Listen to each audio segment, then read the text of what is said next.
आणि आता पाहणार आहोत महत्त्वाच्या बातम्या। विरारमध्ये 19व्या जागतिक मराठी साहित्य संमेलनाचं आयोजन। मुख्यमंत्र्यांच्या हस्ते कार्यक्रमाचं उद्घाटन होणार, तर केंद्रीय मंत्री नारायण राणे आणि चंद्रकांत पाटील उपस्थित राहणार।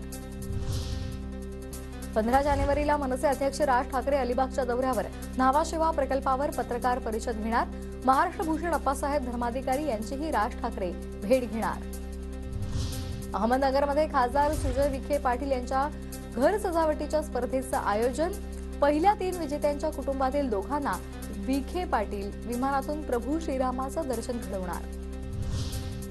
काँग्रेसचे आमदार रवींद्र धंगेकरांचा जय श्रीरामचा नारा। काँग्रेसनं प्रभू श्रीरामांच्या प्राणप्रतिष्ठेचं निमंत्रण नाकारलं असताना धंगेकरांनी कार्यक्रमाचं आयोजन केल्यामुळे आश्चर्य व्यक्त।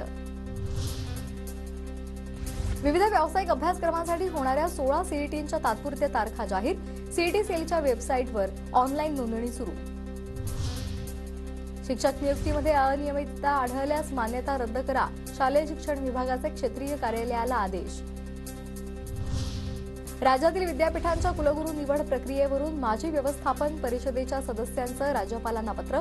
कुलगुरूंच्या निवड प्रक्रियेवर होणाऱ्या सरकारी उधळपट्टीवरून सदस्यांचा राज्यपालांना सवाल। रत्नागिरीतील आंबा बागायतदारांना व्याजमाफी। अवकाळी पाऊस आणि गारपिटीमुळे बाधित शेतकऱ्यांना 3 महिन्यांची व्याजमाफी। 9 वर्षांनंतर 11,000 शेतकऱ्यांना लाभ। ट्रक आणि 4चाकी वाहनांमध्ये झालेल्या भीषण अपघातामध्ये वडील आणि मुलासह 5 जणांचा जागीच मृत्यू। बीड नगर मार्गावरील ससेवाडी शिवारामध्ये ही दुर्घटना घडली।